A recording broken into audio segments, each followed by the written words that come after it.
Hello friends, हमने अपने पिछले वीडियो में आपसे डिस्कस किया था संगणनात्मक विकास का सिद्धांत। उस संदर्भ में हमने पिछले वीडियो में देखा था वाइगोस्की के अवधारणा को, और आज हम उसी क्रम में जीन पियाजे की अवधारणा को समझेंगे कि जीन पियाजे ने संगणनात्मक विकास को किस रूप में परिभाषित किया है या उनके अनुसार संगणनात्मक विकास की प्रक्रिया कैसे आगे बढ़ती है। तो थोड़ा सा आप रिकैप में जाइए तो देखेंगे कि वाइगोस्की ने क्या कहा था। तो वाइगोस्की ने संगणनात्मक विकास के क्रम में सामाजिक अंतःक्रिया पर बल दिया था। सामाजिक अंतःक्रिया मतलब, इनका मतलब ये था कि जो बालक समाज के साथ अंतःक्रिया करेगा उसी बालक में संज्ञान का विकास होगा। उनका मानना था कि संगणनात्मक विकास समाज में घटित होता है और जो बालक उसके साथ अंतःक्रिया करता है वह संगणनात्मक विकास उस बालक में भी आ जाता है। यानी कि संगणनात्मक विकास की प्रक्रिया में महत्वपूर्ण घटक कौन? तो सामाजिक या सामाजिक पहलू। तो उन्होंने अपनी अवधारणा में सामाजिक और सांस्कृतिक पहलुओं को ज़्यादा महत्व दिया था। इस परिप्रेक्ष्य में अगर हम जीन पियाजे की बात करें, जीन पियाजे एक स्विस मनोवैज्ञानिक हैं, स्विट्जरलैंड यानी, और आपने इनको अगर इनके विषय में जानना चाहेंगे तो ये 1896 ईस्वी में ये पैदा हुए थे। कहाँ पे? स्विट्जरलैंड में। इसलिए इनको स्विस मनोवैज्ञानिक बोलते हैं।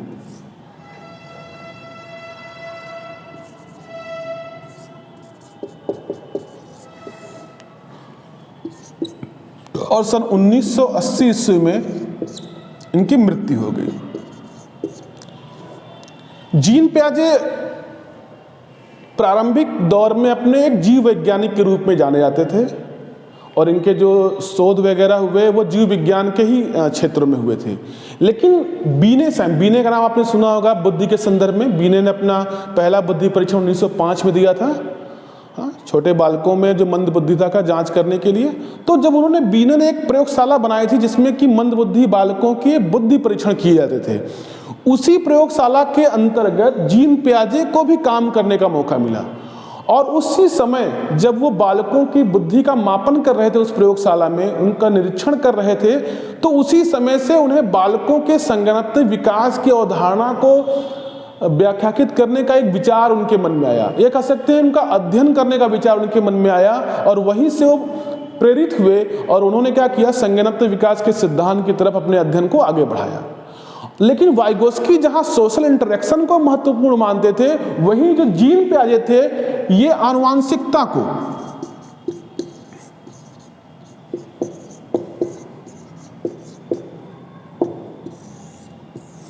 हमारे वृद्धि विकास को प्रभावित करने वाले दो कारक होते हैं, एक वातावरण, दूसरा आनुवांशिकता। तो उसमें से वाइगोस्की ने सामाजिक अंतःक्रिया को यानी कि वातावरण को ज्यादा महत्व दिया, लेकिन जो ये जीन पियाजे थे इन्होंने किसको महत्व दिया था? आनुवांशिकता को। जीन पियाजे मानते थे कि बालक जब पैदा होता है तो वो शून्य, मतलब उसका जो बुद्धि होती है या जो उसका संज्ञानात्मक पक्ष होता है वो जीरो नहीं होता है, वो कोरी स्लेट नहीं होता है, बल्कि वो पैदा होते ही उसके साथ क्या पैदा होते हैं? कुछ मूल प्रवृत्तियां होती हैं और कुछ रिफ्लेक्स एक्शंस होते हैं, सहज क्रियाएं कुछ उसके पास होती हैं, और इन्हीं के आधार पर वो क्या करता है? अपना संज्ञानात्मक विकास करना प्रारंभ करता है। यानी कि जीन पियाजे का क्या मानना था कि बालक अपनी मूल प्रवृत्तियों और सहज क्रियाओं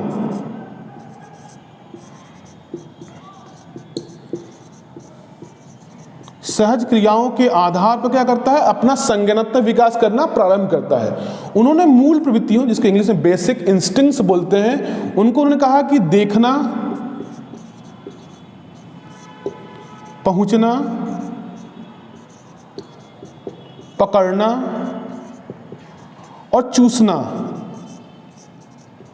कुल 4 मूल प्रवृत्तियों का जिक्र उन्होंने किया है। तो जीन पियाजे ने कहा कि कुछ मूल प्रवृत्तियों, कुछ सहज क्रियाओं के आधार पर ही बालक क्या करता है? अपना संज्ञानात्मक विकास करना प्रारंभ कर देता है। और वो मूल प्रवृत्तियां कौन कौन सी हैं? तो देखना, पहुंचना, पकड़ना और चूसना। लेकिन अगर कॉम्पिटिटिव एग्जाम्स में इसको पूछे, जैसे टेट, सुपर टेट के एग्जाम्स में अगर इसको पूछे कि मूल प्रवृत्तियों की संख्या कितनी है, जन्म के साथ कितनी होती है, तो आप क्या बोलेंगे? आप देखना, पहुंचना, पकड़ना, चूसना यानी 4 नहीं बताएंगे, बल्कि उसकी संख्या को आप 3 बताएंगे। ऐसा इसलिए क्योंकि अनेक मनोवैज्ञानिकों ने इनकी संख्या को 3 ही माना है और आयोग ने भी जो उत्तर माना है वो 3 ही माना है। उसने देखने को क्या हुआ, बेसिक इंस्टिंक्ट नहीं माना जाता है। तो इस क्रम में अगर हम देखें तो देखना, पहुंचना, पकड़ना, चूसना, ये मूल प्रवृत्तियां हैं जिसके आधार पर बालक क्या करता है, अपना संज्ञानात्मक विकास करना प्रारंभ करता है। और इसमें से अगर कॉम्पिटिटिव एग्जाम पूछे तो आपकी उनकी संख्या कितनी बतानी है, केवल 3 बतानी है। अब सोचिए कि एक बालक क्या करता है, एक बालक जन्म के बाद काफी सारी क्रियाएं आप देखेंगे, जैसे कि वो चूसना, अपने अंगूठे को चूसना या स्तनपान करते इसमें चूसना, ये सब सारी क्रियाएं उसको सिखानी नहीं पड़ती, यानी कि वो पैदा होते ही इन क्रियाओं को करना जानता है। तो ये क्रियाओं का आधार क्या है, उसकी मूल प्रवृत्ति, यानी कि वो सारी क्रियाएं क्या है, उसकी मूल प्रवृत्ति जन व्यवहार है। आप बालक के हाथों में अपनी उंगलियों को देते हैं, वो उन उंगलियों को पकड़ लेता है, तो क्या आपने उसे उंगलियों को पकड़ना सिखाया है? नहीं, ये उसकी मूल प्रवृत्ति है। तो इस तरह से कुछ मूल प्रवृत्ति जन व्यवहारों की सहायता से क्या करता है, अपने संज्ञान का विकास करना प्रारंभ कर देता है। इस क्रम में जीन पियाजे ने कुछ अवधारणाओं को भी रखा है, उन अवधारणाओं को हम एक एक करके देखेंगे। चलिए देखते रहे, चलिए। तो इस क्रम में देखिए, तो ये वो घटक है, संगठन, अनुकूलन, फिर अनुकूलन के 2 प्रकार, आत्मसातकरण और समाविष्टीकरण, ऑर्गेनाइजेशन, एडॉप्टेशन, एसिमिलेशन और एकमोडेशन। ये वो प्रक्रियाएं हैं जिसकी सहायता से बालक अपना संज्ञानात्मक विकास प्रारंभ करता है। तो इस रूप में हम क्या देख सकते हैं, हम देखिए कि संगठन क्या होता है, अनुकूलन, इन सभी का मतलब समझना है। तो व्यवहारिक रूप में देखिए कि एक बालक जब सीखने की प्रक्रिया में अग्रसर होता है तो सबसे पहले क्या होता है, अगर वो संसार में जो उसके वातावरण में जो ये उद्दीपक चारों तरफ फैले उनके विषय में अगर वो नहीं जानता है तो जानने का प्रयास करता है, क्योंकि बालक क्या होता है, जिज्ञासु प्रकृति का होता है। अब वो चीज़ों को जानने के लिए क्या करेगा, किसी से प्रश्न पूछ सकता है या उनके बारे में खोजबीन कर सकता है। तो इस प्रक्रिया में सबसे पहले अगर वो चीज़ें उसके सामने आती हैं जिनके बारे में उसके पास कोई प्रीवियस नॉलेज नहीं है, कोई पूर्व ज्ञान नहीं है, तो संज्ञानात्मक विकास की जो प्रक्रिया उस समय घटित होगी उसके अंतर्गत वो होगा संगठन। अगर परिस्थितियां एकदम नवीन है किसी बालक के लिए और बालक उसके विषय में जानने का प्रयास कर रहा है तो संज्ञानात्मक विकास की होने वाली वह प्रक्रिया क्या कहलाएगी, संगठन कहलाएगी। जैसे किसी पंछी को देखने के बाद अगर बालक ये जानने का प्रयास करे कि ये क्या है, और उसके पास जो खड़े लोग हैं, उसकी माँ, उसके पिता, अगर वो बताते हैं कि बेटा ये एक पक्षी है या उसका नाम तोता है, तो क्या करता है बालक, बालक अपनी ज्ञान इंद्रियों की सहायता से उस ज्ञान को अंदर लेता है। आंखों की सहायता, दृश्य इंद्रिय ने क्या किया, उस तोते के पूरी संरचना को अंदर स्कैन करके रख लिया। उसके माँ के द्वारा बताए गए वो वर्ड भी उसकी श्रवण इंद्रिय ने सुना और उसके साथ रख लिया। यानी क्या हुआ, ये दोनों सूचनाएं उसकी बौद्धिक संरचना में कहीं जाकर क्या होती है, स्टोर हो जाती हैं। तो ये जो प्रक्रिया प्रथम बार की गई है इसे हम कहेंगे संगठन। तो इसका मतलब ये हुआ कि संगठन जो होता है वो सदैव नवीन ज्ञान से संबंधित होता है। ठीक, यानी अगर आप नवीन ज्ञान से संबंधित बौद्धिक संक्रिया आपकी चल रही है, यानी कि आप उन चीजों को सीख समझ रहे हैं जिनके विषय में आप प्रथम बार ज्ञान का अर्जन कर रहे हैं, तो वो क्या है, वो संगठन है। लेकिन हर बार तो ऐसा नहीं होगा ना कि आप किसी चीज को प्रथम बार सीख रहे हैं। कभी कभी क्या होता है, परिस्थितियां ऐसी आती है कि उनके विषय में आप कुछ जान रहे होते हैं या आपके पास एक कॉन्सेप्ट डेवलप होता है। कॉन्सेप्ट कैसे डेवलप हो सकता है, जैसे मान लीजिए एक दिन तोता आके बैठा, दूसरे दिन कोई दूसरी चिड़िया आके बैठती है, माँ से पूछने, माँ ने कहा कि देखो ये भी एक पक्षी है, इसका नाम है कबूतर। अब वो फिर से क्या कर रहा है, उस कबूतर की संरचना को देखता है और उस वर्ड को अपनी बौद्धिक संरचना में सेव करता है। अब वो समझ गया कि इस ढंग की चीजें क्या होती है, कबूतर होता है। तो ये दोनों ही क्रियाएं क्या हो रही हैं, ये संगठन हो रहा है। तीसरे दिन एक और चिड़िया आके बैठी जिसे उसे कभी नहीं देखा, लेकिन फिर भी इन दो समानताओं के आधार पर वो एक चीज जान चुका है कि नाम भले ही अलग हो सकता है लेकिन ये भी क्या है, पक्षी है। समान सी विशेषताओं को जनरलाइज करना ही कॉन्सेप्टलाइजेशन, उसे कहते हैं अवधारणा निर्माण, संप्रत्यय निर्माण। तो उसके अंदर एक संप्रत्यय निर्मित होना शुरू हो चुका है। उसने कहा कि चलो एक पंछी आकर बैठा हुआ है, यानी कि उसने उसे एक नाम से संबोधित किया, पंछी। तो यहाँ पे उसका प्रीवियस नॉलेज काम करना शुरू कर दिया है। तो समझ लीजिए कि जिस भी बौद्धिक संक्रिया में हमारा पूर्व ज्ञान हमारी सहायता करने लगे तो वो क्रिया फिर संगठन नहीं होगी, फिर वो वाली क्रिया कहलाती है अनुकूलन। संगठन का अर्थ क्या होता है, अपेक्षाकृत नवीन परिस्थितियों से प्राप्त सूचनाओं को अपनी बौद्धिक संरचना में व्यवस्थित करना ही क्या कहलाता है, संगठन कहलाता है। फिर से एक बार, संगठन क्या होता है, अपेक्षाकृत नवीन परिस्थितियों से प्राप्त सूचनाओं को अपनी बौद्धिक संरचना में व्यवस्थित करना ही संगठन कहलाता है। जैसे कि वो चिड़िया आके बैठी तो वो नवीन ज्ञान था जिसको उसको मम्मी ने बताया कि ये तोता है, तो उसने कहा कि उस तोते को अपने मन मस्तिष्क में बैठा लिया है, उसकी आकृति को और उस शब्द को। तो ये जो क्रिया हुई बौद्धिक क्रिया, उसे क्या कहेंगे? संगठन कहेंगे। लेकिन जब अगले दिन उसके कोई और चिड़िया आके बैठे, कहते थे ये कौन सी चिड़िया आके बैठी है, तो यानी कि उसने उस जीव को चिड़िया नाम से संबोधित किया, जिसका सीधा ताल्लुक उसके पूर्व ज्ञान से। अगर पूर्व ज्ञान नहीं रहा होता तो वो उसे चिड़िया नहीं कहता। तो इसका मतलब अब वो क्या हो गया? संगठन ना होकर क्या हो गया? अनुकूलन। तो जब भी कोई बालक संगठन करने में असमर्थ होता है, यानी संगठन की क्रिया वो नहीं संचालित कर पाता है, तो क्या करता है? अनुकूलन करता है। तो अनुकूलन में नवीन ज्ञान नहीं रहेगा, बल्कि नवीन ज्ञान के साथ ही साथ क्या रहेगा? पूर्व ज्ञान भी रहेगा। तो अनुकूलन वह क्रिया है जिसके अंतर्गत बालक क्या करता है? पूर्व ज्ञान और नवीन ज्ञान के मध्य संतुलन स्थापित करने का प्रयास करता है। किन दो चीजों के बीच संतुलन स्थापित करता है? पूर्व ज्ञान और नवीन ज्ञान के मध्य क्या करता है? संतुलन।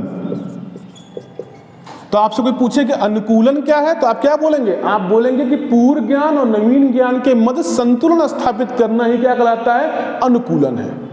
अब इसका मतलब क्या हुआ? इसका मतलब सेम टू सेम हो गया कि जब भी आप कोई उद्दीपक बाहर देखते हैं, कोई व्यक्ति, कोई पक्षी, कोई वस्तु आप बाहर देखते हैं, तो क्या होता है?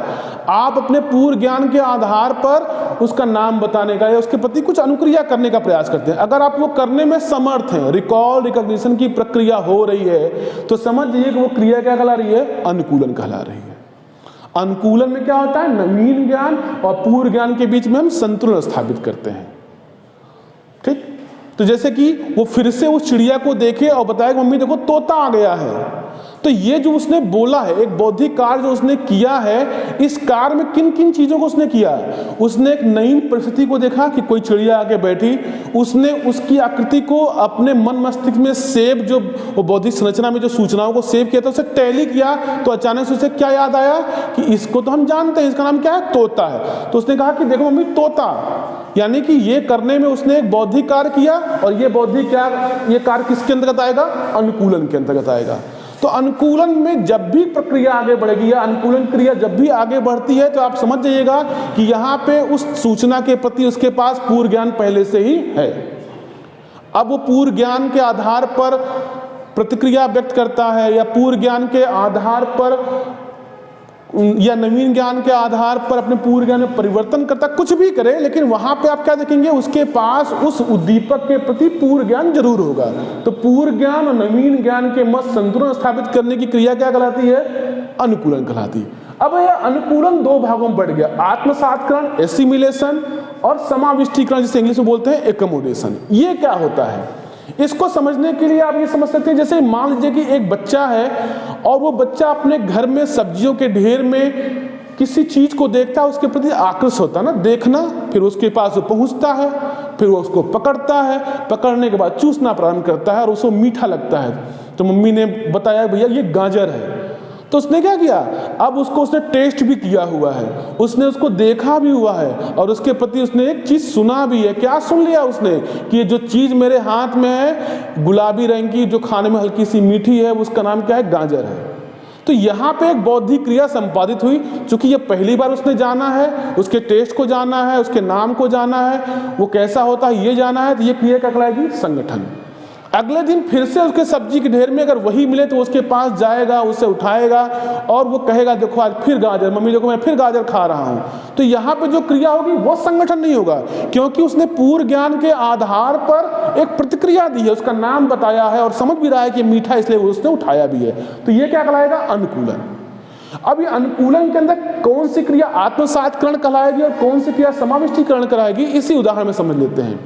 अब जब उसने पूर्व ज्ञान के आधार पर एक प्रतिक्रिया व्यक्त की दी, यानी कि जो ज्ञान उसे प्राप्त था उसी ज्ञान के आधार पर उसने सामान्यीकरण कर दिया, यानी कि एक तरह से कह दीजिए उत्तर दे दिया, एक तरह से कह दीजिए प्रतिक्रिया कर दिया। अगर आप पूर्व ज्ञान के आधार पर सिर्फ और सिर्फ प्रतिक्रिया व्यक्त करते हैं एज इट इज, जैसा ज्ञान था सेम वैसे ही, तो वो क्रिया कहलाती है आत्मसात्करण।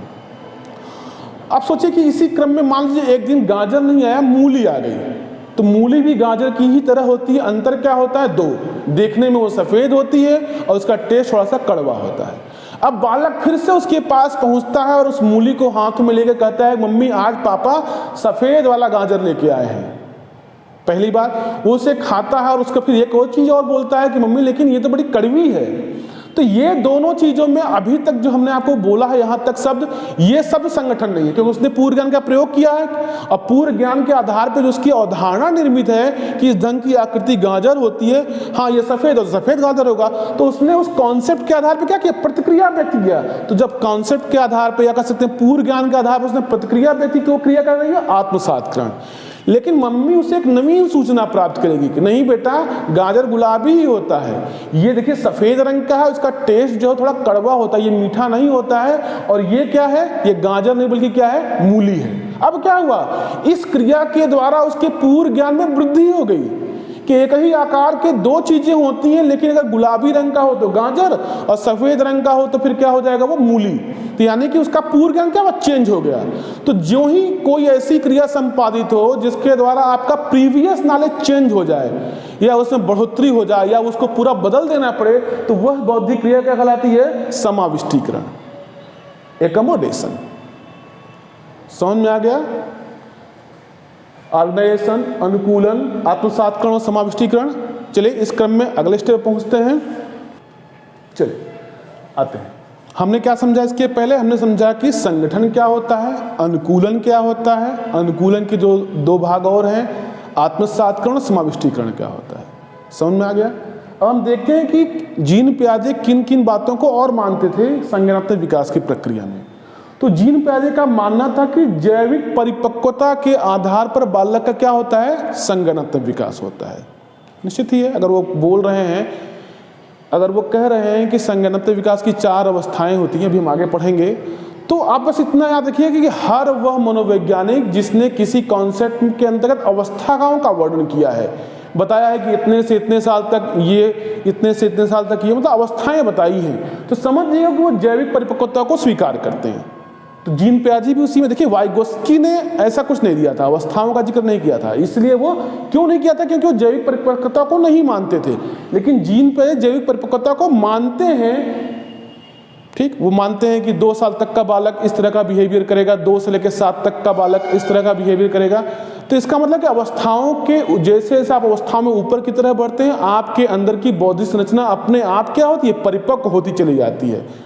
तो जैविक परिपक्वता क्या होती है?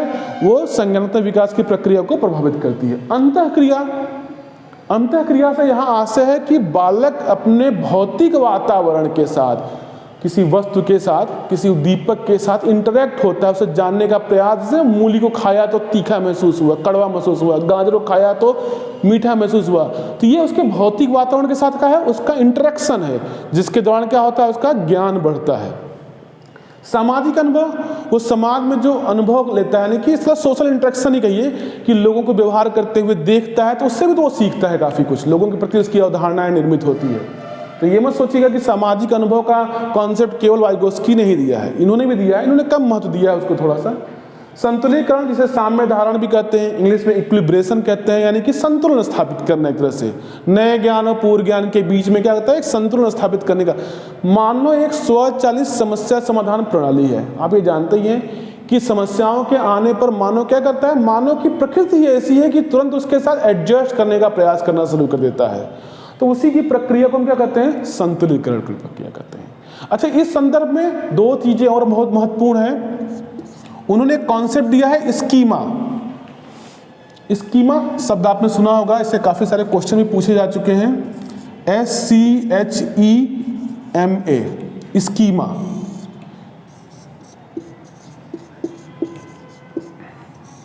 क्या होता है स्कीमा? तो सिंपल सा उत्तर है इसका। स्कीमा का मतलब क्या है कि अभी तक आपने जो भी ज्ञान का अर्जन किया है वो सब स्कीमा है। अब सोचिए कि आपने अभी तक जितने ज्ञान का अर्जन किया है कैसे जानेंगे? तो जिस ज्ञान का आप प्रयोग करने में समर्थ होते हैं, समझिए कि वह ज्ञान ही आपके अंदर स्थायी है, बाकी सब आपने क्या किया है? उसको भुला दिया है। तो अभी तक ने हमने जितने भी ज्ञान को प्राप्त कर लिया है अनुभवों के द्वारा, अभ्यास के द्वारा, उन सभी ज्ञान का जो एक समुच्चय है जो समूह है वो क्या कहलाएगा? स्कीमा। लेकिन वो तब स्कीमा कहलाएगा जब उस ज्ञान का प्रयोग करने में क्या होते हैं? समर्थ होते हैं। तो इसको सरल सी भाषा में क्या कह सकते हैं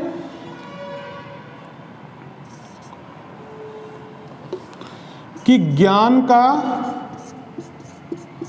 वह समुच्चय जिसमें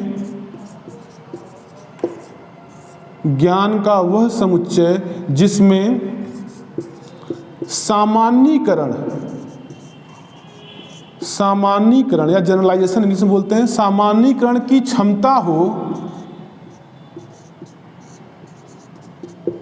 स्कीमा कहलाता है।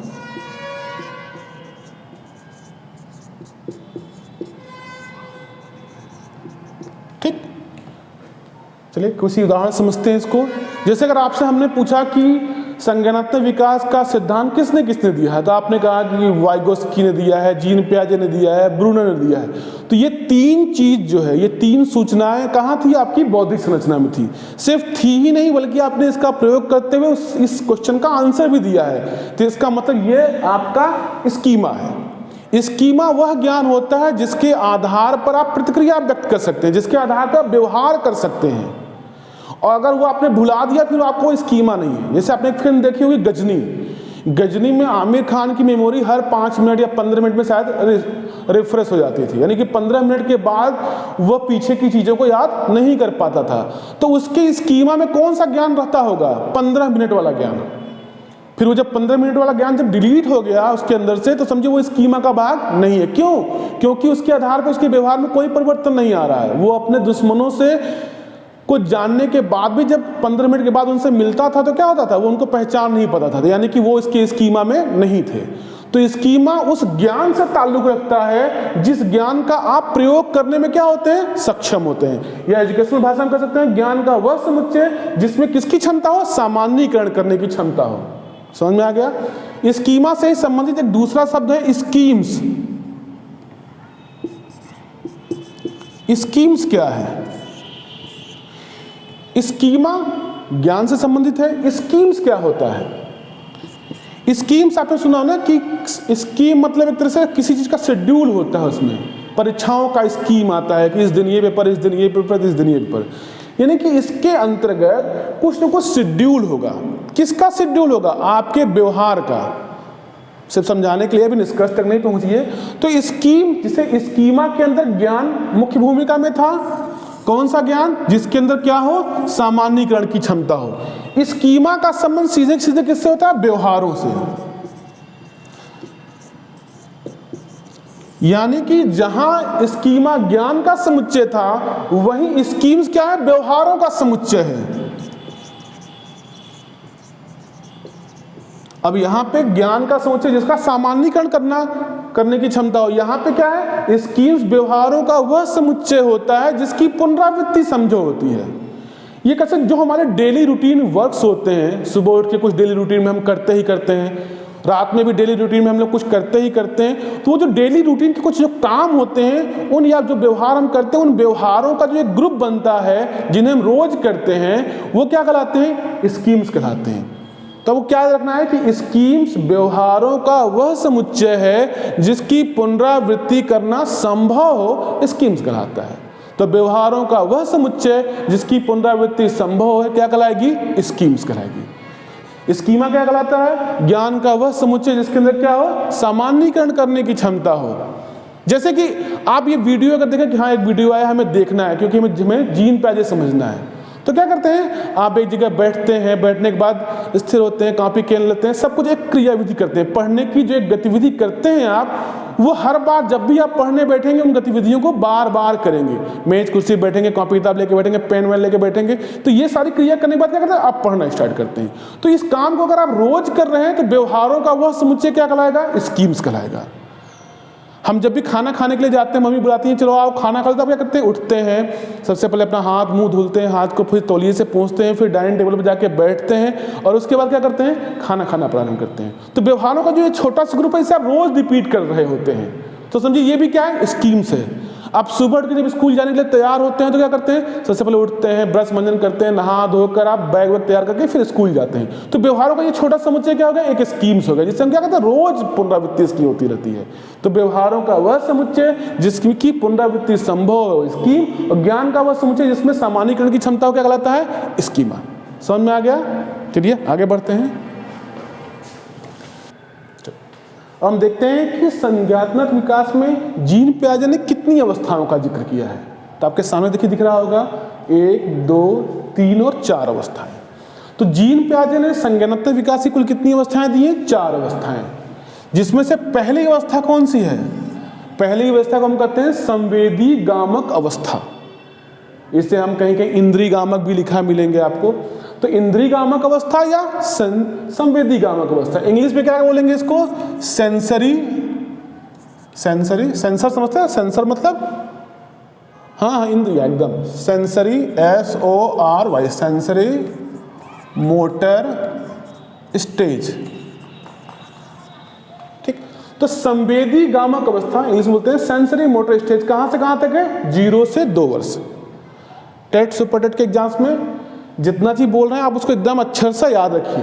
पहली अवस्था का नाम क्या है, देखिए जब भी अवस्थाएं दी जाती हैं तो एक क्रम से उनको याद करना होता है, पहली कौन है, दूसरी कौन है, तीसरी और चौथी क्या है, किसके साथ, एज के साथ। तो संवेदी गामक अवस्था कौन सी है, 0 से 2 वर्ष की अवस्था को जीन पियाजे ने कहा सेंसरी गामक अवस्था। क्यों कहा होगा इसे संवेदी गामक अवस्था, संवेदी। ठीक, संवेदी गामक अवस्था क्यों कहा होगा, क्योंकि इस अवस्था का बालक जब संज्ञानात्मक अपने संज्ञानात्मक विकास को करता है तो उसका आधार क्या होता है, उसके संवेदी अंग।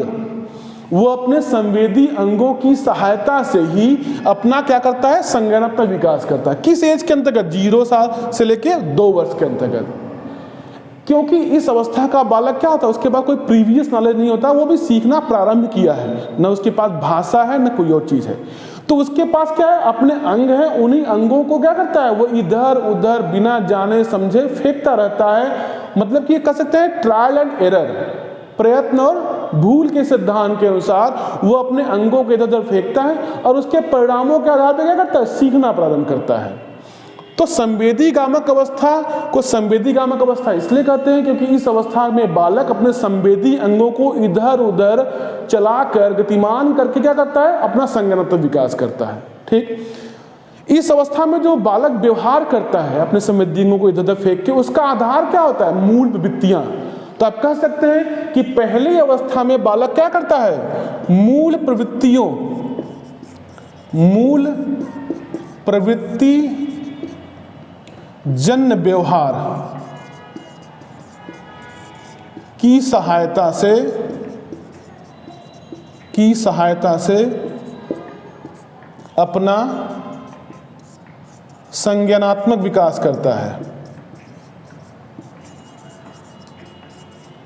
ठीक, यानी कि संवेदी गामक अवस्था में बालक क्या करता है, अपने संवेदी अंगों को गतिमान करके संज्ञानात्मक विकास करता है, और उसको जो वो अपने संवेदी अंगों को जो गतिमान करके जो एक व्यवहार करता है, उस व्यवहार का आधार क्या होता है, तो मूल प्रवृत्तियां होती हैं। यानी कि संवेदी गामक अवस्था में बालक अपनी मूल प्रवृत्तिजन व्यवहारों की सहायता से क्या करता है, अपना संज्ञानात्मक विकास करता है। यानी कि इस अवस्था में संज्ञानात्मक विकास का मुख्य आधार क्या है, बेसिक इंस्टिंक्ट्स होती हैं, जिसे इंग्लिश में बेसिक इंस्टिंक्ट्स बोलते हैं, हिंदी में क्या बोलते हैं, मूल प्रवृत्ति। ठीक, इस वाले पोर्शन से एक और महत्वपूर्ण चीज है आपको जाननी चाहिए उसको, कि संवेदी गामक अवस्था में एक और गुण, एक और ऐसी विशेषता होती है जिसे बालक प्राप्त करता है। प्रारंभ में उसके पास ये विशेषता नहीं होती है, लेकिन कुछ महीनों के बाद, लगभग 7 से 8 महीने के बाद उस विशेषता को प्राप्त कर लेता है। वो क्या है, उसे कहते हैं ऑब्जेक्ट परमानेंसी, यानी कि वस्तु स्थायित्व। बहुत बार क्वेश्चन पूछा है ये, वस्तु स्थायित्व कब प्राप्त करता है, तो 7 से 8 माह में। याद रखने वाली चीज है। चलिए, तो संवेदी गामक अवस्था में वो किस विशेषता को प्राप्त करता है, ऑब्जेक्ट परमानेंसी को, यानी कि वस्तु को अस्थायी समझने की प्रकृति। समझिए कि 7 से 8 माह से पहले बालक क्या करता है, किसी भी वस्तु को अस्थायी नहीं समझता। इसका मतलब ये हुआ कि बालक अगर किसी वस्तु को देखकर उसे पाने की चाह रखता है और आपसे डिमांड कर रहा है, तो वह चाह तभी तक है, वो डिमांड उसकी तभी तक है जब तक वह वस्तु क्या है, उसके सामने है। आप उसके सामने से उस वस्तु को हटाइए और अपनी जेब में छुपा लेंगे, जो ही उसके सामने से वो दीपक गायब होगा, उसकी डिमांड करना वो बंद कर देगा। वो क्यों नहीं खोजता हुआ आगे बढ़ रहा है, क्योंकि उसे विश्वास है कि चीज़ें क्या हो चुकी हैं, गायब हो गई हैं। नहीं कहते हैं आप लोग कभी कभी पेन हटा लेते हैं, मोबाइल हटा के चुरा लेते हैं, कहते भैया कौआ ले गया, और बच्चे की डिमांड क्या होती है, खत्म हो जाती है। इसका मतलब वो समझ रहा होता है कि वही चीज़ अस्थायी है जो उसके सामने है। लेकिन ये प्रक्रिया कब तक चलती है, 7 से 8 महीने तक, क्योंकि उसके बाद उसके अंदर कौन सी विशेषता ने जन्म ले लिया है, वस्तु अस्थायित्व, ऑब्जेक्ट परमानेंसी, जो वो 7 से 8 माह में प्राप्त कर लेता है। और इसके बाद क्या परिवर्तन आता है, अब अगर आप ऐसा करेंगे तो वो उस चीज़ को खोजता हुआ वहाँ आपकी जेब तक जाएगा और ढूंढे, क्योंकि उसको विश्वास है कि चीज़ें ऐसे ही गायब नहीं हो सकती हैं। तो ऑब्जेक्ट परमानेंसी का संबंध किस अवस्था से है, संवेदी गामक अवस्था से है। उसे बालक किस एज में प्राप्त करता है, 7 से 8 माह में प्राप्त करता है। क्या होता है वस्तु अस्थायी, वस्तुओं को अस्थायी समझने की जो प्रवृत्ति होती है, इसे बालक कब प्राप्त करता है, 7 से 8 माह में। क्लियर, पहला हो गया। चले आते हैं दूसरे पे। दूसरे का नाम क्या है, पूर्व संक्रिया अवस्था। इंग्लिश में क्या बोलेंगे इसे, pre operational stage. Pre operational stage यानी कि यह क्रिया करने के प्रारंभिक अवस्था को इंडिकेट कर रहा है। किसके क्रिया करने के, बुद्धि की क्रिया करने के। यानी कि जो ये अवस्था, इसमें हमारी बुद्धि अभी काम करना प्रारंभ, बुद्धि काम क्या करती है, तर्क, चिंतन, ये सब क्रिया वो करती है। तो इसकी ये कौन सी अवस्था है, प्रारंभिक अवस्था है। तो यहाँ पे हम सबसे पहले एक चीज याद रखेंगे कि पूर्व संक्रिया अवस्था में आने के बाद एक सबसे बड़ा परिवर्तन क्या होता है कि इसी अवस्था में आने के बाद जो बालक का व्यवहार होता है ना, वो कहीं ना कहीं ईगो सेंट्रिक हो जाता है, अहम केंद्रित हो जाता है। इसके लिए आप यहाँ पे याद रखेंगे ईगो सेंट्रिक। तो बालक का ईगो सेंट्रिक बिहेवियर कब होता है, तो पूर्व संक्रिय अवस्था में। इसका मतलब क्या होता है, इसका मतलब सिंपल सा ये होता है कि वो जानता है या वो समझ रहा होता है कि उसके वातावरण जो भी वस्तु हो, व्यक्ति हो या कुछ भी हो, वो सारे के सारे लोग किसके लिए हैं, तो सिर्फ उसके लिए हैं। वो अपने आप को सर्वोपरि मानता और ये चाहता है या ये समझ रहा होता है कि सारी जो व्यवस्थाएं हैं वो केवल किसके लिए है, उसी के लिए है, जो है सो मैं हूं। तो इस अवधारणा को लेकर वो आगे बढ़ता है। एक चीज तो अहम केंद्रितता का संबंध किस अवस्था से है, पूर्व संक्रिय अवस्था से है। इस अवस्था में आने के बाद एक और चीज देखने को मिलती है कि इस अवस्था में बालक का भाषा विकास बहुत तीव्र गति से होना शुरू होता है। 2 साल से लेकर 7 साल की अवस्था में एक सबसे बड़ी विशेषता यह भी बालक के अंदर पाई जाती है कि बालक का भाषा विकास की गति क्या होती है, बढ़ जाती है। आप देखेंगे कि 2 साल के बालक में लगभग 200 शब्दों का ज्ञान होता है, वहीं 6 साल तक जाते जाते इनकी संख्या 16,000 हो जाती है। तो भाषा विकास के लिए भी भाषा विकास के दृष्टिकोण से भी महत्वपूर्ण अवस्था कौन सी है, पूर्व संक्रिय अवस्था। बहुत सारे मनोवैज्ञानिकों ने पूर्व संक्रिय अवस्था को खोज और परिवर्तन की अवस्था कहा है। अगर आपसे ये क्वेश्चन पूछे कि जन्म के बाद वह कौन सी अवस्था है जिसे मनोवैज्ञानिक खोज और परिवर्तन की अवस्था कहते हैं, तो आप क्या बोलेंगे, पूर्व संक्रिय अवस्था। तो 2-3 चीजें हो गई। पूर्व संक्रिय अवस्था में क्या होता है, उसका व्यवहार इकोसेंट्रिक हो जाता है, अहम केंद्रित हो जाता है। अहम केंद्रित का मतलब क्या होता है, वो ये समझने लगता है कि सारी व्यवस्थाएं केवल उसी के लिए हैं। इसका दूसरा, इस अवस्था में भाषा का विकास भी क्या होता है, बहुत ही तीव्र गति से होता है। 2 साल में कितना, 2 वर्ष में बालक 200 शब्दों को सीख लेता है और 16 वर्ष में 16,000 शब्दों को वो सीख लेता है या उसका प्रयोग करना जान जाता है। एक चीज, दूसरी चीज हमने क्या बताई आपको, हमने कहा कि पूर्व संक्रिय अवस्था को खोज और परिवर्तन की अवस्था भी कहते हैं। तो आपसे पूछे कि जन्म के बाद खोज और परिवर्तन की अवस्था कौन सी है, तो आप बोलेंगे पूर्व संक्रिय अवस्था। ठीक, इतना याद रहेगा। चाहे तो स्क्रीनशॉट लीजिए इन चीजों का। 2 वर्ष में 200 शब्द और 16 वर्ष में 16,000 शब्द, इतनी तेजी से भाषा को सीखता है, इसलिए कहते हैं इसे भाषा विकास के दृष्टिकोण से ये सबसे महत्वपूर्ण अवस्था है। दूसरा ने क्या कहा कि खोज और परिवर्तन की अवस्था किसे कहेंगे, तो पूर्व संक्रिय अवस्था को। चलिए इसे मिटा देते हैं, थोड़ी जगह की कमी है व्हाइट बोर्ड पे। अब डिजी बोर्ड तो है नहीं कि हटा दें स्लाइड को, तो ऐसे ही काम चलाना पड़ेगा। चलिए आगे बढ़ते हैं। अब यहाँ पे पूर्व संक्रिय अवस्था को कितने भागों में बांट दिया गया, जैसा कि आप देख रहे हैं, पूर्व प्रत्यात्मक अवस्था। इंग्लिश में क्या बोलेंगे इसे?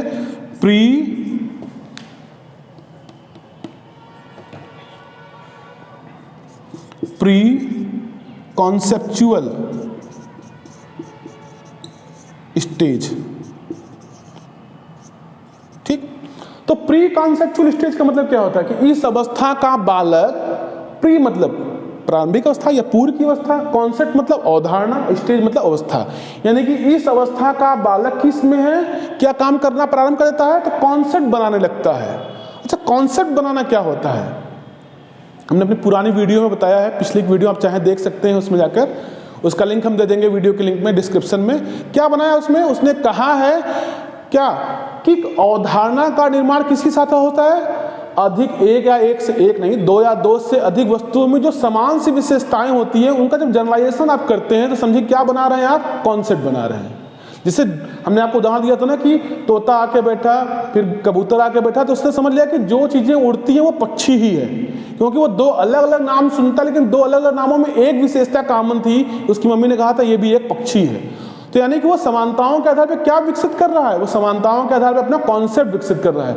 तो इस अवस्था का भी बालक कॉन्सेप्ट विकसित करता हुआ देखा गया।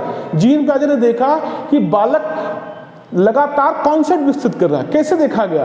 उसने देखा कि अपनी मम्मी को तो मम्मी वो कह ही रहा था, लेकिन उस तरह की आकृति वाले, यानी कि महिलाओं को भी वो क्या करना शुरू कर दिया? मम्मी कहना शुरू कर दिया। उसी तरह अपने पापा को तो पापा कहता ही था, उस तरह की संरचना वाले, यानी कि बड़े लोग जो पैंट शर्ट में आते हैं, उनको भी देखकर वो पापा कहना प्रारंभ कर दिया। यानी कि क्या कर रहा है? वो कॉन्सेप्ट विकसित कर रहा है कि पापा ऐसे होते हैं, मेल होते हैं, वो पापा होते हैं जो बड़े होते हैं, फीमेल में जो बड़े होते हैं, साड़ी वगैरह पहन के आते हैं, वो क्या होते हैं? वो माता होती है। तो ये उसका क्या है? कॉन्सेप्ट डेवलपमेंट है। लेकिन अभी आप देखेंगे कि ये कॉन्सेप्ट उसका एकदम सही नहीं है। अभी वो सही ढंग से अंतर करना केवल इतना सीखा है कि माता मतलब फीमेल और पापा मतलब मेल जेंडर।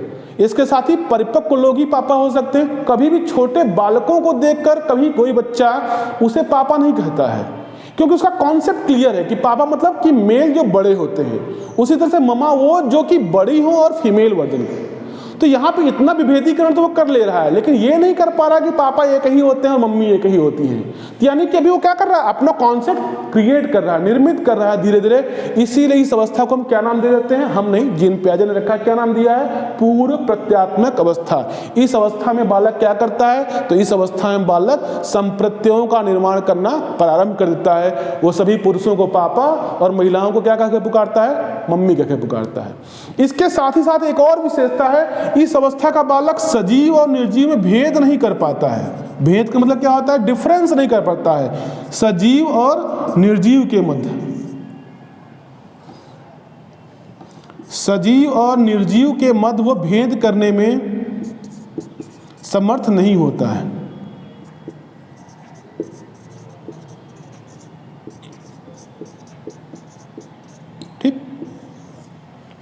तो पूर्व प्रत्यात्मक अवस्था जो 2 से 4 साल तक चलती है, इस अवस्था का बालक क्या नहीं कर पाता है? तो सजीव और निर्जीव के बीच अंतर नहीं कर पाता है। कैसे समझ में आया? आप देखेंगे कि जब छोटे बच्चे खेलते समय किसी चीज से टकरा जाते हैं, उन्हें चोट लग जाती है, तो मम्मा उनको शांत कराने के लिए क्या करती है? जिस वस्तु से उनको चोट लगी होती है उसी वस्तु को मार रही होती है। तो चूंकि बालक अहम केंद्रित है, अपने आप को सर्वोपरि मानता है, तो वो कब खुश होगा? जब आप उसको छोड़कर या उससे जो दंडित किया, जो उसे चोट पहुंचाया, आप उसे चोट पहुंचाने का प्रयास कर देंगे। तो देखते हैं माताएं क्या करती हैं? दीवार को मारने लगेंगी, कभी जमीन को मारने लगेंगी, कभी आपके बेड को मार, जिससे भी वो चोट खा चुका है उस वस्तु को आप मार दीजिए। तो क्या होता है? ये जानकर संतोष कर लेता है कि जिसने मुझे दंडित किया है, जिसने मुझे चोट पहुंचाई है, कष्ट पहुंचाया, उसे भी मम्मी ने मारकर कष्ट पहुंचा दिया है, अब शांत हो जाना चाहिए। तो ये वो सोचकर क्या होता है? संतुष्ट हो जाता है। इसका मतलब वो क्या नहीं कर पा रहा है? सजीव और निर्जीव में भेद नहीं कर पा रहा, अंतर नहीं कर पा रहा है। ठीक, इस ग्रुप में अब हम आगे बढ़ते हैं धीरे से। और तीसरा कौन सा है? आंत प्रज्ञ अवस्था। आंत प्रज्ञ, जिसको इंग्लिश में बोलते हैं इंट्यूटिव स्टेज। क्या बोलते हैं? INTUTIVE। आंत प्रज्ञ काल 4 से 7 साल तक की अवस्था चलती है, इसे इंग्लिश में बोलते हैं इंट्यूटिव स्टेज। तो यहाँ पे जो आंत प्रज्ञ काल इसका नाम पड़ा है ना, वो इस 4 से 7 साल के अंतर्गत बालक के अंदर एक विशेषता पाई जाती है। ये सब कह सकते हैं कि व्यवहार करने की एक प्रवृत्ति पाई गई है। उसी व्यवहार करने की प्रवृत्ति के नाम पर ही क्या पड़ गया, इसका नाम आंत प्रज्ञ काल। इस आंत प्रज्ञ काल में जो आंत प्रज्ञ है, ये कीवर्ड्स है। इसका मतलब क्या होता है?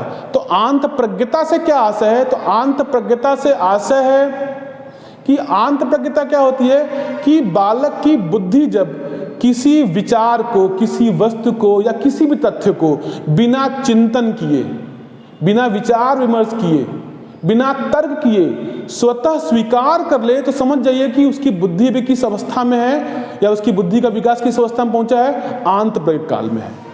तो अगर किसी की बुद्धि बिना तर्क, चिंतन और विचार के किसी बात को सहज रूप में स्वीकार कर ले, और तो इसका मतलब कि क्या इंडिकेट हो रहा है कि वो बालक किस काल में है, आंत प्रज्ञ काल में है। तो आंत प्रज्ञ काल में है, तो उसी विशेषता के नाम से इस काल का नाम क्या पड़ गया, इस स्टेज का नाम क्या पड़ गया, आंत प्रज्ञ काल। तो आंत प्रज्ञता से आशय क्या होता है, किसी व्यक्ति के द्वारा या किसी व्यक्ति की बुद्धि के द्वारा किसी तथ्य को, किसी विचार को बिना तर्क व चिंतन के सहज स्वीकार कर लेना ही आंत प्रज्ञता है ना। किसी बालक की बुद्धि के द्वारा किसी विचार अथवा तथ्य को बिना तर्क और विचार के सहज रूप में स्वीकार कर लेना ही क्या कहलाता है, आंत प्रज्ञता कहलाता है। और इसीलिए इसका नाम क्या पड़ेगा इस अवस्था का, आंत प्रज्ञ काल। यानी इस अवस्था का बालक कैसा है, बेवकूफ है, क्योंकि वो चीजों को सहज रूप में स्वीकार कर लेता है। आप देखेंगे छोटे बच्चे क्या करते हैं, वो कहीं ना कहीं किसी आभासी दुनिया में जी रहे होते हैं। अक्सर बच्चे क्या होते हैं, जब गर्मी की छुट्टियों में अपनी नानी के यहाँ जाते हैं और जब लौट के घर आते हैं, मतलब अपने घर आते हैं, जब वो नानी के यहाँ से अपने घर आ जाते हैं, तो वहाँ पे जब 2-3 दोस्त आपस में मिल के बैठ के बातें कर रहे होते हैं, तो सब अपने नानी घर की बखान कर रहे होते हैं। उस बखान की प्रक्रिया में सब बहुत ज़्यादा बातों को बढ़ा चढ़ा के बोलते हैं कि मेरे नाना के घर ये था, मेरे नाना के घर वो था। उन बातों में सच्चाई नहीं होती है और न ही उन्हें स्वीकार करने योग्य होता है। लेकिन आप देखेंगे छोटे बच्चे बड़े ही खुशी मन से इसको स्वीकार कर लेते हैं, उसमें वो आनंद का अनुभूति भी करते हैं। वो तर्क ही नहीं कर रहे होते हैं कि ये बात संभव है कि नहीं संभव है, वो सहज रूप में उसे स्वीकार कर लेते हैं। ये क्या प्रदर्शित करता है, ये उनकी आंत प्रज्ञता को प्रदर्शित करता है। हम बच्चों को छोटी छोटी चीजों में बेवकूफ बनाते रहते हैं। जब जैसे आप देखिए घर पे जब बच्चों को दूध या कॉफ़ी या चाय की बारी आती है, तो माँ उसे दूध ज़्यादा देना चाहती है, लेकिन कॉफ़ी या चाय कम देना चाहती है। तो जब बच्चा इसका विरोध करता है कि मुझे कॉफ़ी या चाय कम मिली है, तो माँ क्या करती है, माँ उसे पतले बर्तन में उसको ढाल देती है। तो क्या होता है, वो पतला बर्तन उस छोटे से ही मात्रा में भर जाता है। इस कारण क्या होता है, बालक बेवकूफ़ बन जाता है, उसको लगता है कि मेरा वाला भाग क्या है, वो ज़्यादा है। तो यानी क्या नहीं कर पा रहा है, वो तर्क चिंतन नहीं कर पा रहा है। वो चीज़ों को लेकर उसकी सतही संरचना के आधार पर उसे बेवकूफ़ बनाना एकदम आसान होता है। आप कह सकते हैं कि आंत प्रज्ञता की स्थिति में बालक सतही संरचना से, किसकी सतही, वस्तुओं की सतही संरचना से बहुत ही आसानी से बेवकूफ़ बन जाता है। कैसे, चलिए समझते हैं कैसे। चलिए एक उदाहरण लेते हैं। जैसे कि मान लीजिए कि ये है, ये वो कप है जिसमें बालक को कॉफ़ी या चाय दी गई है, जिससे वो संतुष्ट नहीं है। क्यों नहीं संतुष्ट है, क्योंकि उसका आधा कप खाली है। वो कहता है ना कि हमें आधे कप चाय दी है और बड़के भैया के तो पूरा भर के दिए है। तो क्या किया जाता है, वहाँ पे उसकी चाय की मात्रा नहीं बढ़ाई जाती है। अब क्या किया जाता है कि चल यहाँ तहाँ चाय ज़्यादा के दी, तो उसको क्या करते हैं, एक छोटी से कप में उसी चाय को क्या करते हैं, इसे पलट देते हैं और वो चाय क्या होती है, उस कप को पूरा भर देती है। अब वही बालक जो संतुष्ट नहीं था इस मात्रा से, अभी सिर्फ आकार परिवर्तन के कारण क्या हो गया, वो संतुष्ट हो गया है। अब उसे इतने में ही संतुष्टि लग रहा है उसको कि उसकी चाय बढ़ गई है। तो वो बेवकूफ बन गया ना, किसके आधार पे, संरचना के आधार पे। तो ये क्या प्रदर्शित करता है, आंत प्रज्ञता को। अब कोई बालक आंत प्रज्ञता में है, इसके लिए 3 विशेषताएं उत्तरदायी होती हैं, या कह सकते हैं वो 3 कारक हैं जो बालक को आंत प्रज्ञता में बनाए रखते हैं। पहला क्या है, तो पहला है अविलोम्यता। अविलोम्यता, ठीक। दूसरा क्या है, प्रभावशाली पक्ष के आधार पर निर्णय।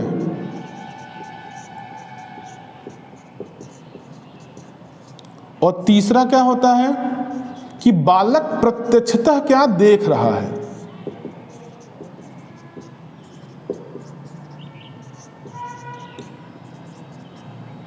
अविलोमिता का मतलब क्या? चलिए इसको मिटा देते हैं।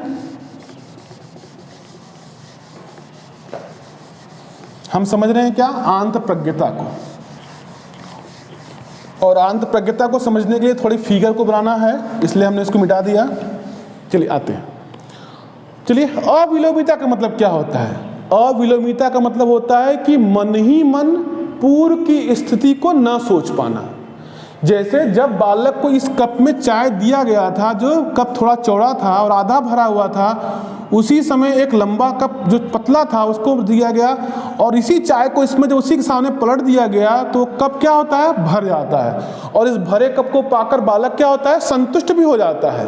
तो यहाँ पे वो क्या नहीं सोच पा रहा है? वो मन ही मन ये नहीं सोच पा रहा है कि इसमें जब चाय नहीं थी, इसमें थी, तो वो क्या था? हमारा कप आधा भरा हुआ था। यहाँ पे केवल इस चाय को इस दूसरे कप में पलट देने मात्र से ही चाय की मात्रा नहीं बढ़ जाएगी, ये वो नहीं समझ पा रहा है। इसका मतलब वो परिस्थितियों को विपरीत करके नहीं समझ पा रहा है। जब बालक कहता है कि मेरा जो ये सेब का टुकड़ा ये कम है अपेक्षाकृत, मुझे ज़्यादा चाहिए, और उसकी माँ उसके सामने क्या करती है? उस सेब को कई छोटे छोटे भागों में काट देती है, और काटने के बाद कहती है देखिए अब तुम्हारा भी सेब ज़्यादा हो गया है, तुम्हारा भी एप्पल ज़्यादा हो गया है, और वो बालक संतुष्ट भी हो जाता है। तो क्या नहीं सोच पा रहा है कि मम्मी ने तो मेरे ही कम वाले सेब को काटा है, और जब कोई सेब इसमें ऐड नहीं हुआ तो बढ़ कैसे जाएगा। लेकिन वो बालक क्या नहीं कर पाता है? मन ही मन परिस्थितियों को पीछे जाकर नहीं सोच पाता है, और उससे एक गलती हो जाती है, और उस गलती के कारण क्या होता है? उसके अंदर आंत प्रज्ञता परिलक्षित होने लगती है। तो अविलोमिता हो गई, मतलब मन ही मन पूर्व की स्थिति को न समझ पाना ही क्या कहलाता है? अविलोमिता। प्रभावशाली पक्ष के आधार पर निर्णय लेना, इसका मतलब क्या होता है? इसका मतलब सिंपल सा ये है, इसके हम आपको दो उदाहरण देंगे। एक तो ये, चलिए अगर इन दोनों परिस्थितियों में बालक से पूछा जाए कि वो किस वाले पात्र को लेना चाहेगा, इस कप को लेना चाहेगा कि इस कप को, तो निश्चित आप ध्यान दीजिएगा कि बालक इसी को लेने को प्रेफर करेगा। क्यों? क्योंकि इसमें जो है वो चाय या जो भी द्रव भरा हुआ है, कोल्ड ड्रिंक भरी हुई है, उसकी ऊंचाई काफ़ी ज़्यादा है इसकी अपेक्षा। तो उसने किस पर ध्यान दिया? इसकी ऊंचाई पर ध्यान दिया। उसको लगा कि इसमें ज़्यादा है, इसलिए उसने इसका चयन कर लिया। तो ये चीज़ को क्या कर रही है? प्रभावित कर रही है। जैसे कि आप देखेंगे कि अगर हम बालकों को बेवकूफ़ बनाना चाहते हैं, तो जैसे कि इंसिडेंटली, जैसे घर पे ही वो सीन अक्सर क्रिएट हो जाता है, जब दो छोटे भाई बैठकर एक ही में कोई अच्छी चीज़ खा रहे होते, मान लो अंगूर खा रहे हो, या शाम के टाइम पे कोई चिप्स पापड़ वो खा रहे हो, तो इस प्रक्रिया में क्या होता है? आप देखेंगे कि जब उन चिप्स की संख्या, उन नमकीन की संख्या ज़्यादा होती है, तब दोनों भाई बड़े सुकून से खा रहे होते हैं। लेकिन जो ही उनकी संख्या कम होने लगती है, अब छोटे और बड़े भाई में झगड़ा शुरू हो जाता है। छोटा कहेगा बड़े से कि आप बहुत ज़्यादा खा जा रहे हैं, धीरे धीरे खाइए। इस रूप में अंत कहाँ होता है? अब वो दोनों आपस में बंटवारा करने पर तुल जाते हैं कि अब यहाँ बांट दो, इस प्लेट के आधे में मेरा कर दो और आधे में अपना। तो बड़ा भाई क्या करता है? वहाँ छोटे भाई को बेवकूफ़ बना देता है। वो क्या करता है? वो अपनी नमकीन को कुछ इस ढंग से बांटेगा कि अपने लिए बहुत कम हिस्सा चुनेगा, लेकिन इसमें वो नमकीन को, जैसे चिप्स है तो चिप्स को क्या करेगा? एक के ऊपर एक सरिया लेगा, ऐसे ऐसे रखने का जो क्रम होगा, वो एक के ऊपर एक चिप्स को अधिक मात्रा में रख देगा, जो बहुत दूर तक नहीं फैला रहेगा, लेकिन एक के ऊपर एक उसकी संख्या बढ़ती रहेगी। और अपने छोटे भाई को कैसे देगा? उसी चिप्स को पूरी थाली में, उसकी पूरे प्लेट में फैला देगा। अब क्या होगा? देखने से तो यही लगेगा ना कि इसमें चिप्स ज़्यादा है उस बालक को। वो बालक बहुत खुशी मन से क्या करेगा? इसको ले लेगा। यानी कि वो क्या हो रहा है? वो सतही संरचनाओं के आधार पर बेवकूफ़ बन जा रहा है। क्यों? क्योंकि ये इसको ज़्यादा प्रभावित कर रहा है। ठीक? अच्छा, ये क्यों हुआ? क्योंकि बालक गिनने में समर्थ नहीं है। अगर वो गिनने में समर्थ होता तो वो इसको चुनता। तो इस तरह की विशेषता या इस तरह के गुण को हम क्या कहेंगे कि वो बालक के अंदर क्या प्रवृत्ति पाई जा रही है? प्रभावशाली पक्षों के आधार पर वो निर्णय ले रहा है। एक अंतिम क्या है? इस विशेषता क्या है? देखिए, अंतिम विशेषता है कि बालक प्रत्यक्ष देख क्या रहा है। तो जीन पैजे ने एक प्रयोग किया बालक के सामने दो समान आकार के डंडियों का प्रयोग किया। उन दो समान आकार की डंडियों को उसके सामने रखा गया और पूछा गया बालक से कि बता इन दोनों में बड़ा कौन है? तो निश्चित रूप से वो कहेगा कि दोनों क्या हैं? बराबर हैं। तो यहाँ तो सही है, बराबर है। जीन पैजे ने क्या किया? उस एक डंडी को ऊपर से सरकाना शुरू किया ऐसे उंगली से, तो ये आगे बढ़ती चले गए और यहाँ पे डंडी क्या हुई, आगे बढ़ गई। अब बालक प्रत्यक्षता क्या देख रहा था, उसका पूरा ध्यान इस बिंदु पर है कि इस वाले बिंदु से ये वाला बिंदु आगे। अब उससे पूछा गया कि कौन सा बड़ा है, तो कहा ये बड़ा है। उसने तर्क नहीं किया कि ये आगे भले ही है इससे इतना, लेकिन यहाँ से वो इतना पीछे भी तो है। तो यहाँ बिना तर्क किए उसने क्या कह दिया कि ये वाली डंडी क्या है, बड़ी है। तो ये तीन विशेषताएं क्या होती हैं, बालक को आंत प्रज्ञता में बनाए रखती हैं। तो ये क्वेश्चन कभी कभी आपसे पूछ सकता है कि आंत प्रज्ञता के लिए कितनी विशेषताएं उत्तरदायी हैं, तो तीन विशेषताएं। कौन कौन सी, अविलोमीयता, प्रभावशाली पक्ष के आधार पर निर्णय लेना, और प्रत्यक्षता क्या देख रहा है। समझ में आ गया। अब सवाल ये उठता है कि आंत प्रज्ञता खत्म कब होगी। तो आंत प्रज्ञता तब खत्म होगी जब बालक गिनना जान जाए, इन चीजों से, बाह्य संरचनाओं से वो बेवकूफ होना बंद कर दे तब। और ये कब होगा, ये तब होगा जब बालक एक चीज को प्राप्त कर लेगा। किसको प्राप्त कर लेगा, संरक्षण सिद्धांत को। तो अगर आपसे कोई पूछे कि आंत प्रज्ञता की समाप्ति कब होगी, तो आप बताइए कि संरक्षण सिद्धांत की प्राप्ति पर ही क्या होता है, आंत प्रज्ञता की समाप्ति होती है। अब ये संरक्षण सिद्धांत बालक कब प्राप्त करता है, इसी काल में प्राप्त करेगा कि अगले वाले में, तो इस काल में एकदम नहीं प्राप्त करेगा। वो कब प्राप्त करेगा, अगले। इस काल में प्राप्त करता तो इस काल का नाम आंत प्रज्ञता नहीं होता, कुछ और होता। तो बालक के अंदर आंत प्रज्ञता की समाप्ति कब होगी, तो आप कहेंगे संरक्षण सिद्धांत के प्राप्त करने के बाद होगी। चलिए आगे देखते हैं। ठीक, तो हमने दो अवस्थाएं पढ़ ली। पहली अवस्था संवेदीगामक अवस्था और दूसरी पूर्व संक्रिय अवस्था। ये दोनों अवस्थाएं अच्छे समझ में आ गई होंगी आपको। नहीं समझ आते, एक बार रिकैप के फिर से एक बार देख लीजिएगा वीडियो, समझ में आ जाएगा। फिर भी नहीं समझ में आएगा तो आप कमेंट करके पूछ लीजिएगा, हम उसके फिर से आपके लिए एक नया वीडियो लेके आएंगे, या कमेंट करके आंसर दे देंगे आपको। तीसरी अवस्था कौन सी होती है, मूर्त संक्रिय अवस्था। इस अवस्था की एज क्या है, 7 वर्ष से 11 वर्ष में। इस वर्ष में सबसे पहला क्या होता है, चूंकि वो आंत प्रज्ञता से बाहर निकल रहा है बालक, तो बाहर निकल रहा है तो क्या प्राप्त करेगा, तो बाहर निकलेगा तो संरक्षण सिद्धांत प्राप्त करेगा। तो पहला क्वेश्चन ये उठता है कि ये संरक्षण सिद्धांत क्या करता है, तो बालक को आंत प्रज्ञता से बाहर लाता है। तो अगर आंत प्रज्ञता से बाहर लाता है, इसका मतलब क्या होगा कि बालक अब सतही संरचनाओं से बेवकूफ नहीं बनेगा। एक बात। अब यहाँ पे इसका नाम संरक्षण सिद्धांत क्यों पड़ा, लॉ ऑफ या थियरी ऑफ कंजर्वेशन क्यों नाम पड़ा इसका, क्योंकि यह सिद्धांत किसी चीज का संरक्षण करता है। किसका संरक्षण करता है, तो वस्तु की मात्रा का संरक्षण करता है।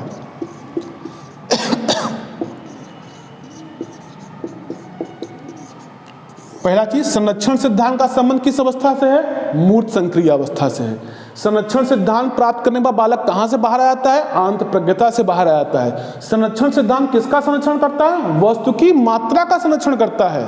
तो क्या इसके पहले वस्तु की मात्रा संरक्षण नहीं हो रहा था, नहीं हो रहा था। कैसे, जब बालक से कहा गया कि आपको ये वाली चाय नहीं चाहिए, तो रुको हम चाय तुम्हारी बढ़ा देते हैं, और इसी चाय को हमने दूसरे कप में ऐसे डाल दिया, और चाय जब ऊपर तक भर गई तो उसे समझ में क्या आ रहा है कि मेरी चाय की मात्रा बढ़ गई है। तो कहाँ संरक्षण कर पा रहा है वो, यहाँ पे केवल आकार बदला गया और उसे ये समझ में आ रहा है कि हमारी वस्तु की मात्रा बढ़ चुकी है। उसके सेब से वो संतुष्ट नहीं था, मां ने उसके सेब को छोटे छोटे भागों में काट दिया।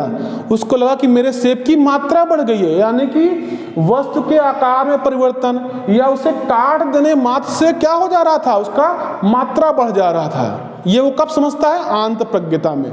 लेकिन जब वो संरक्षण सिद्धांत को प्राप्त कर लेगा तो बहुत अच्छे से समझ जाएगा कि वस्तु के आकार में परिवर्तन कर देने से अथवा उसे टुकड़ों में विभाजित कर देने मात्र से ही वस्तु की मात्रा नहीं बढ़ती है। और जब बालक इसे समझ लेता है, इसका मतलब उसने क्या प्राप्त कर लिया है, संरक्षण सिद्धांत। तो संरक्षण सिद्धांत क्या कहता है, संरक्षण सिद्धांत कहता है कि वस्तु के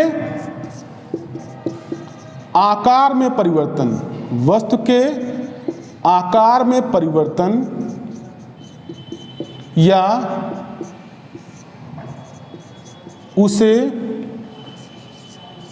टुकड़ों में विभक्त कर देने से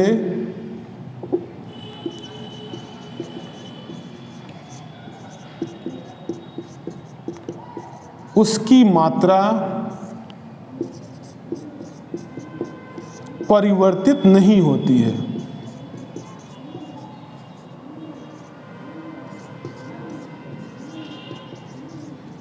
ठीक, तो संरक्षण सिद्धांत क्या करता है? संरक्षण सिद्धांत वस्तु की मात्रा का संरक्षण करता है। क्या कहता है ये सिद्धांत? कि वस्तु के आकार में परिवर्तन या उसे टुकड़ों में विभक्त कर देने से उसकी मात्रा परिवर्तित नहीं होती है।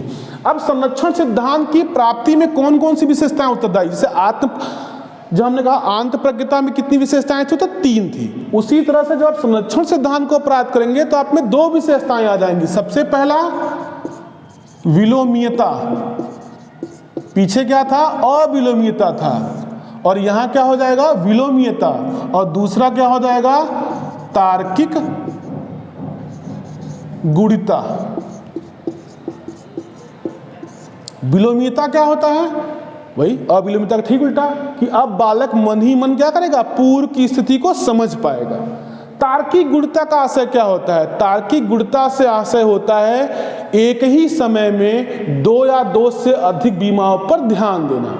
जब बालक इस कंडीशन में नहीं समझ पा रहा, उसको लग रहा है कि ये वाली चाय ज्यादा है, वो ऐसा इसलिए हो रहा है क्योंकि वो वस्तु की एक बीमा को ध्यान में दे रहा है, केवल ऊंचाई को, वो इस चौड़ाई को ध्यान में नहीं दे रहा था।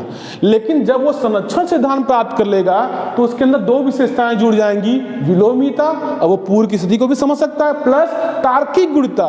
तार्किक गुणता का अर्थ होता है एक ही समय में वस्तु की 2 या 2 से अधिक बीमाओं पर ध्यान देना, एक ही समय में।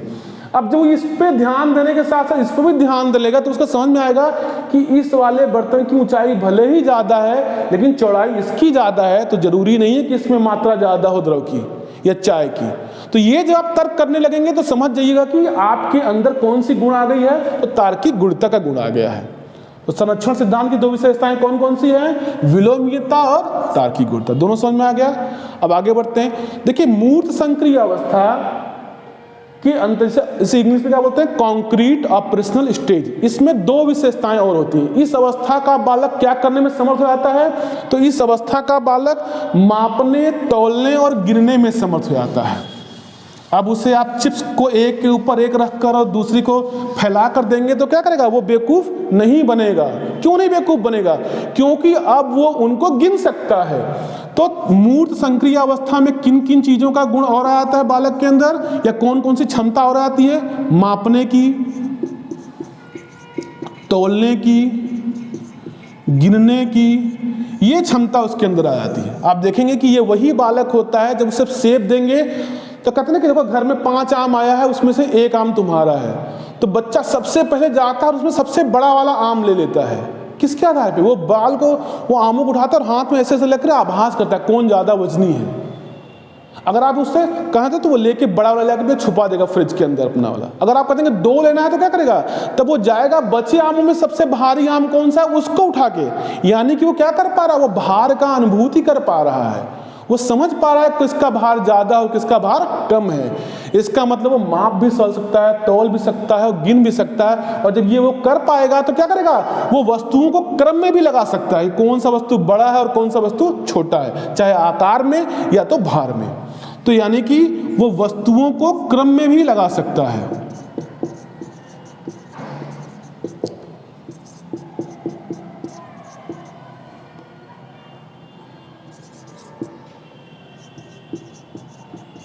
यानी कि क्रम का भी ज्ञान हो जाएगा बालक को। तो इस अवस्था के बालक में संरक्षण सिद्धांत की प्राप्ति होती है, जिसके कारण 2 विशेषताएं, विलोमीयता और तार्किक गुणता को प्राप्त कर लेता है।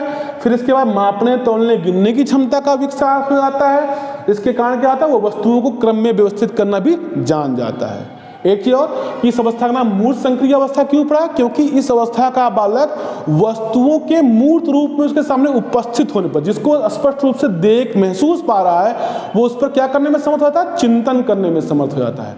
इसलिए इसका नाम क्या पड़ गया? मूर्त संक्रिय अवस्था। अंतिम अवस्था है औपचारिक संक्रिय अवस्था। इस अवस्था को हम अमूर्त चिंतन की अवस्था भी कहते हैं। और ये देखिए, इसका एज क्या है? 11 से लेकर 15 वर्ष तक। और ये संज्ञानात्मक विकास की सबसे उच्च अवस्था है। और इस अवस्था में क्या होता है? तो इस अवस्था का जो बालक होता है वो अमूर्त चिंतन करने में भी सक्षम होता है, यानी कि वस्तुएं उसके सामने मूर्त रूप से उपस्थित नहीं भी होती हैं तब पर भी वो क्या कर सकता है? उनके विषय में चिंतन कर सकता है। वीडियो थोड़ा लंबा हो गया, लेकिन हमने जीन पियाजे को अच्छे ढंग से समझाने का आपको प्रयास किया। अभी भी इसके लिए थोड़ा टाइम चाहिए था, लेकिन वीडियो बहुत लंबा ना हो जाए इसलिए हमने थोड़ा सा मैटर को समेट दिया है, उदाहरणों को कम कर दिया है। लेकिन आशा है कि आपको अच्छे से समझ में भी आएगा और आपको वीडियो में मज़ा भी बहुत आया होगा। अगर आपको ये समझ में आया और आप इसे संतुष्ट हैं, आपको अच्छा लगा, तो निश्चित रूप से आप इसे लाइक करिए, शेयर करिए, और अगर आप हमारे चैनल पे आज नए हैं तो इसे सब्सक्राइब करना न भूलिए। धन्यवाद।